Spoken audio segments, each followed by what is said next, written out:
Greetings, my guzzlers. We're in the Philippines. Or rather, we're making a Filipino dish. Pancit. Now, pancit is a noodle dish. But before we get to any of that, I've got to prepare some prawns. Now, I've done a lot of the work for you. So, there's some I prepared earlier. And there's some bits I prepared earlier. And there's a bucket full of heads. So, tonight we're making a classic Filipino dish. Pancit. Now, let's get back to murdering some prawns. For this you're going to want about 15 large prawns. Now I say murder them, they've already been murdered, they're dead. But these are shallon and everything. And first thing we need to do is pull off the heads. And we're discarding the heads, hence my bucket of heads. But the shells, we want to peel them off. And we're keeping them. And the tails, we pull the tail off. I'll put the tail there. Oh no, I did put it in there. Now that's not quite ready yet because it needs to be deveined. Well, they call it deveining, but actually it's not a vein. It's down through the centre, just below the sort of back. I'll show you in a second. It's the digestive tract of the prawn. Now, some of these shells just come straight off. Another is a bit of a bloody pain in the arse. We're going to use the shells to make the traditional broth, if you like, that we will be later adding to the final dish. So, although you can't see it in that one, although there's a little bit of a dark line down the bottom bit, we take a sharp knife and you just do a shallow slit down its back. And if you open that out, in this case, just to make it awkward, can't really see it, and we just scrape out this sort of dark line that runs the length of the body. That mess there is all the ones I've removed so far, and then we're going to keep the prawn. So it's a matter of slicing it down the back. Well, this one's got a bit of a prominent one. I can see it through the top. So this is the digestive tract, and you don't want that. So we open it up and then using a knife, don't know whether you can see that there, there's quite a dark line running through there. We're just going to scrape that out, and that will go in the bucket of heads eventually, and we're going to discard it. So that's what we're going to do to the remaining prawns. Okay, so there's me pan of shells and tails, and I'm going to pour over that about 250 mils of water. And what we want to do, I'll tell you a bit more about pancit and where this recipe comes from in a minute, but we need to just get this started. Now, the recipe that I'm following talks about mashing these and grinding them up, but you don't get much liquid out. We don't get any out. So what we're going to do is we're going to simmer them for about 10 minutes, and when that's up to sort of simmering, I'm going to, every now and again, we're going to give it a little bit of a mashing, because we want to extract as much possible flavour from those shells. We're going to make a fish broth, well, shrimp prawn broth. Pardon me, I ruled. So a pancit is essentially a double noodle dish. This has got rice noodles and egg noodles in it. Now, the noodles can vary, and it will give a different name to the pancit. To be honest, I didn't really know all the names because there's just so many variants of it. And by the way, when you're pulling the heads off the prawns, watch out. goes everywhere. And all over my kettle. The shirt that I had on before I came on camera also was a bit mucky. I told the wife I wouldn't get it mucky. I put it in the wash because it just, well, I've been wearing it in it. Anyway, this recipe is from 1919. Okay, and it's from the Housekeeping, a textbook for girls in public intermediate schools of the Philippines by Susie M. Butts. Like I say, 1919. So we're going to start by trying to produce this prawn broth. And then once I've topped my wine glass up and got rid of them heads, because we don't want them, get rid of them. But this is essentially a Chinese dish. So by the 15th century, significant numbers of Chinese were immigrating or moving into the Philippines. And of course, they took their food and their culture and various sort of recipes with them. Hence, you get a lot of these Chinese-based recipes. And this is one of them. Don't know if you can hear that. It is slightly simmer. Turn that down slightly. I'm on my small ring, as the actress said to the bishop. Now, it traditionally has, or in particular this recipe anyway, pork belly. Now, I couldn't get any pork belly. I only want about 150 grams of it. And the only pork belly I could buy was by like a lump. And there weren't much else I was going to use it for. So I sort of cheated. Now, there are various ingredients that they would use that you're going to have to cheat with. Okay? And actually, in her book, in her recipe in 1919, she doesn't necessarily say pork belly, but that would be something they would traditionally use. So what I've done, and you really want it chopped into 1 centimetre cubes. So as you can see, they are tiny 1 centimetre cubes. This is a pack of pork lardons, Tesco finest. And then the other thing is you're going to want about the same weight, about 150 grams of nice firm tofu, cut into about 1 centimetre cubes, which is what I've done here. Just turn that down a bit more. And then, like I said, you want 2 types of noodles. Now, oh, well actually, before going to that, you want, if you've got a large bulb of garlic, half of it, but my bulb weren't that big, so I've got a whole bulb of garlic, minced up. I've got 1 whole small onion, diced up. If it's a large onion, only half of it. And then the noodles.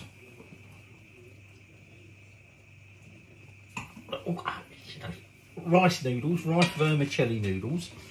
Now we're using dried ones, but I have soaked these in cold water for about 4 minutes. Okay, and then, and what's the official name for them? Bihon or something like that. B-I-H-O-N noodles, and the other ones are Mickey or Mikey, and they're egg noodles. Now, if you can get fresh egg noodles, which I couldn't get from Tesco's, so I'll pre-cook these, okay, before we put them in the wok. The rice vermicelli ones you can put into the wok, because this is a wok dish. But the egg noodles, if they're dried, you're going to need to cook them first. Yeah, and then, to be honest, all the other ingredient is some fish sauce, patis, or patty, I don't know, patty. We're using like Chinese fish sauce. You're going to want some oil, although they would have probably back then used lard. We're not going to use lard for our fan. So we're using oil. So notice I'm still mashing this a little bit, try not to splash. Okay. And then an ingredient you probably can't get. This is kinchay. Now, the closest you can get to it is celery leaves. Unfortunately, most supermarkets nowadays sell, I mean, I remember as a kid, bunch of celery with their leaves all on top. Now most of them, they chop it all off. So if you can't get that, chop parsley. And then, what was the other thing? Oh, we're going to garnish it with a hard-boiled egg, sliced hard-boiled egg. I've already boiled that. And then, the other thing that traditionally went with it, which you will find nearly impossible to get, unless you're living in the Philippines, calamansi. And they're a very sort of citrusy, sour, but with a hint of sweetness, citrus fruit. And apparently the nearest you'll get to it is lime. In the UK, that is. In fact, I even went around an Asian supermarket just before I started cooking on my way home. Went to a concert last night. B&B again. Fucking ears. Don't know what I'm talking about. Ears like that, because they're in Manchester tonight. This is London. That London. I even went in there, and another one actually, before I got to that one, didn't have any of them fruit.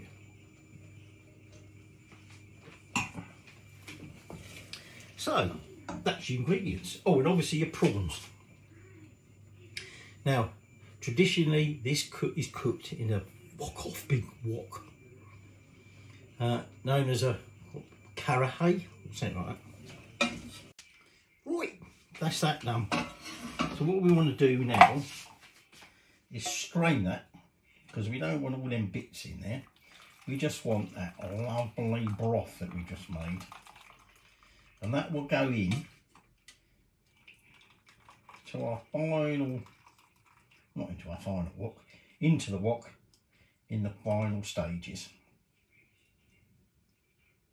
There we go. Wait, don't be on top of that here. So there you go, look at that lovely broth. So let's set that to one side, let's put that over there. And now we're going to bring our karahi, our wok. Oh, just going to put that, bet that falls over. And we want to get the wok up quite high.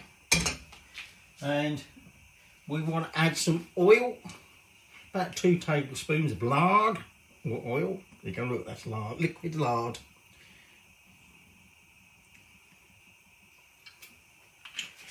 And we're going to get that up to temperature. And then we're going to want our pork belly. Now, I told you the pancit is this traditional dish. Excuse me, I'm going to burn it. And it can use a variety of noodles. Canton, egg noodles, which is what we're doing. It also uses bihon or whatever, the rice vermicelli ones. Lomi, which are thick egg noodles. Mickey, which are soft yellow egg noodles. So I think I mentioned Mickey earlier. I don't know whether these are soft, whatever they are, but they're egg noodles. Miswa, which is wheat vermicelli. Palabloc,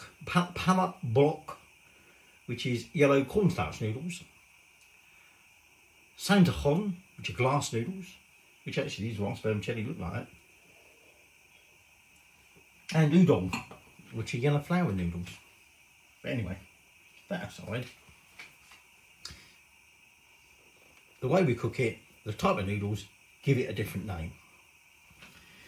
Now, normally the way this works, because they have this big bowl, you know, wok thing, you add the ingredients and you just keep adding them. If you've not got a lot of room in your wok, you might want to cook some bits, take them out, cook the next bits. Alright? So, that is now starting to look hot. So now this is where I'm going to tip in. Didn't really sizzle, did it? I'm going to tip in that pork belly. And now bear in mind these are quite small cubes, so it won't take too long. We just want to start cooking that. Start rendering out some of that fat. Start to get a little bit of colour to it. Right, you might have noticed the dish is moving a bit closer. I decided to let you see a bit more what's going on in that wok, because here you can't actually see what's in the wok from here. And my attempts at the minute to try and come up with a different way of filming, where you can still see me, but you want to see what I'm doing, and actually it coming to fruition very much at the moment. So anyway, I'm now going to take that tofu and then go to tofu. And we're now just going to cook that. Now this is firm tofu. I didn't really, oh actually it's extra firm tofu. I thought tofu was tofu. And usually, and perhaps I must have been using soft tofu, because whenever I've used tofu, any recipe before, when you actually see it on, you know, where someone else has made it, you get these still got these firm chunks or slices or whatever, and you think, oh, it's bloody disintegrated. This recipe did actually say use firm tofu, and as it happened, it was extra firm that came. So anyway, that aside, we're now just going to brown that for a little bit, although the pork belly isn't necessarily browning, but it is at least cooking. It's rendered down the fat. Pancit, which is written P-A-N-C-I-T. I know the Americans probably won't like that, Pancit. People want to call it pancit or something like that. It is sometimes written P-A-N-S-I-T, but whichever way you write it, it's pancit. And it is an everyday staple dish. Like I said, it's often cooked in these mega woks to serve many people. So anyway, we're just going to cook that for a few more minutes, and then you're going to be wanting your prawns.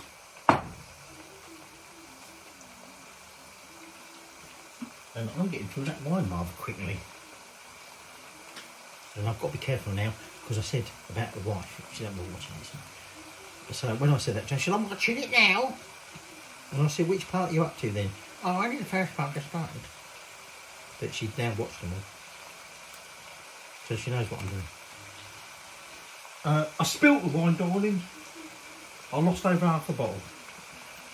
All over everywhere, but not in there. Now in goes them prawns. Now, like I said, if your wok isn't particularly big, you can take out each bit that we've done so far. Just put that over there. And then just add the next bit. Okay. But if it's big enough, just chuck it all in here now, like this. And turn that handle around there. I'm used to using it like that, so I'm right-handed. I'm not used to that trying to fall off though. So now we're just going to cook those prawns for a bit, get a bit of colour into them.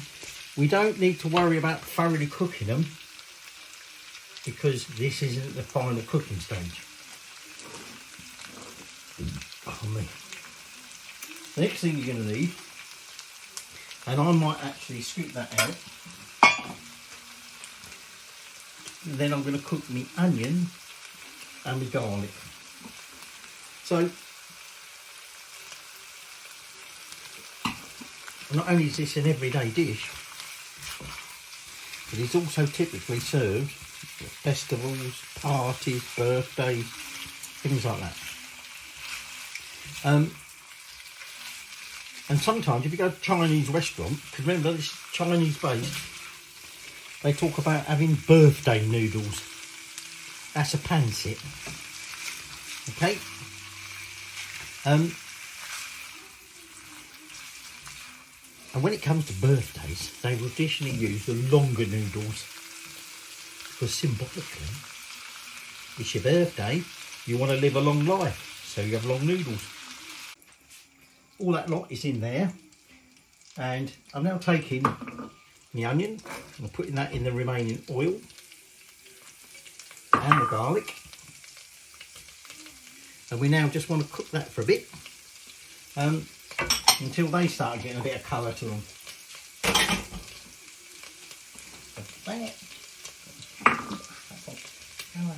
That. Now remember the egg, which I will get peeling in a bit, and the limes are going at the end. So I've just got my noodles there and my broth. So the garlic is starting to catch a little bit.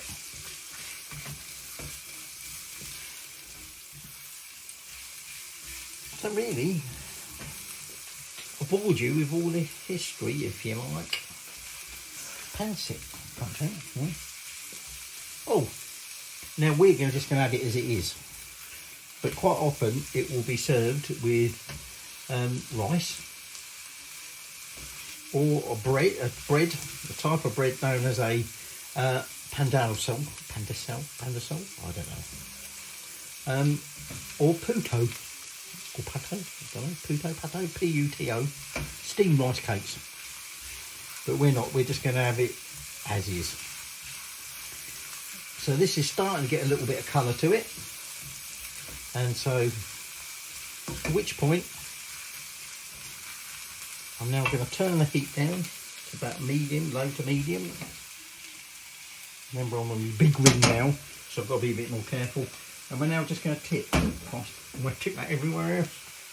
Tip all that back in there. Mix that up. And just cook that on for a bit more. Now, my kinchay, in this case, my parsley. We're going to chuck that in there. And we're just going to give that a little bit of a stir around. I'll turn the heat down a bit. I might have gone a bit too far, I think. Okay. And this is where you want to be careful it don't stick. And then we're going to add,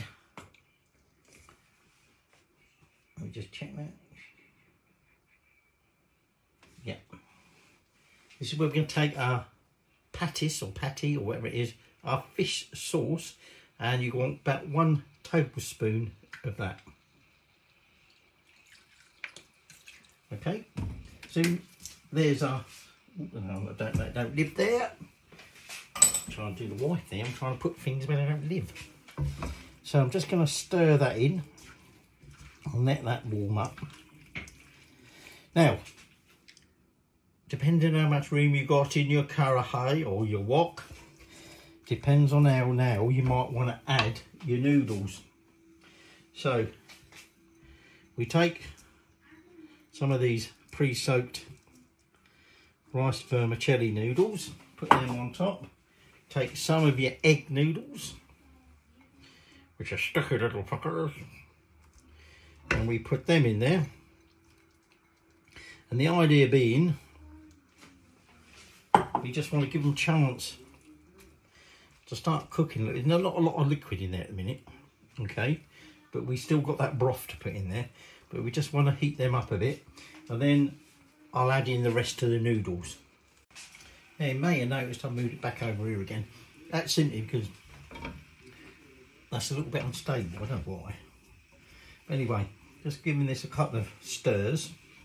Still very dry at this stage, but now we're going to take that broth that we made earlier and we're going to chuck that in there.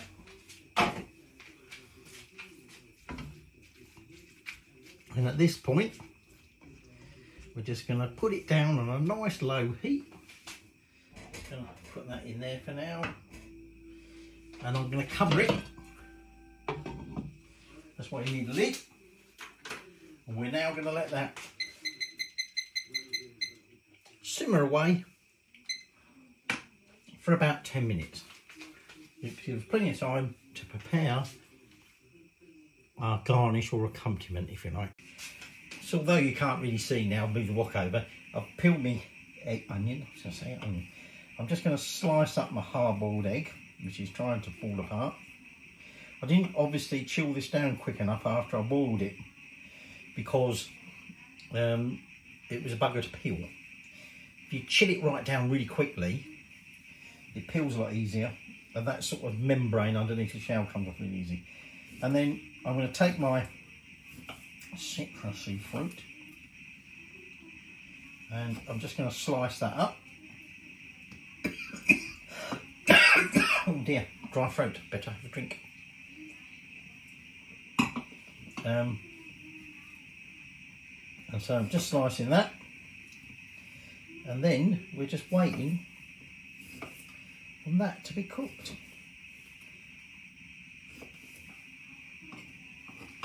There we go, got me boiled egg, got me calamansi, or lime in this case. We're just waiting 10 minutes. Right, time to serve up. So let's remove that lid. Seriously, got a lot of washing up there to do. Got no room to put anything anywhere. Let's give it a quick stir. The noodles have absorbed a lot of that moisture, so it's obviously a lot here. So let's try and make sure, hey, what the bloody mess you're making here, you bugger, that we get both types of noodles and the shrimp and the pork. Okay. Making a bloody picture of this. And then we're just going to chuck on a couple of slices of that. Whoops, neck fell apart.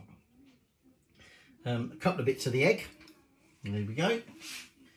And now let's noodle tuck it in. I'm trying to use chopsticks again, which I can't use. Let's try and have a taste.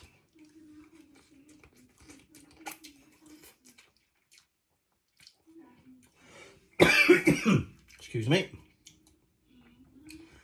You're getting the saltiness from the fish sauce. Definitely getting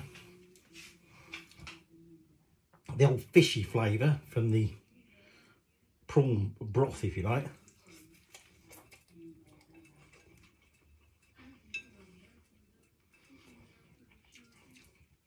Let's try one of the prawns.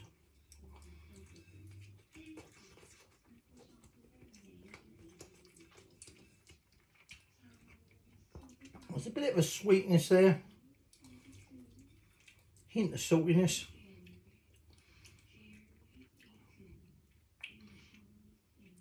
Not really getting the pork, a bit of garlic, but all in all, let's have a bit of egg noodle. I don't know if I have egg noodle yet.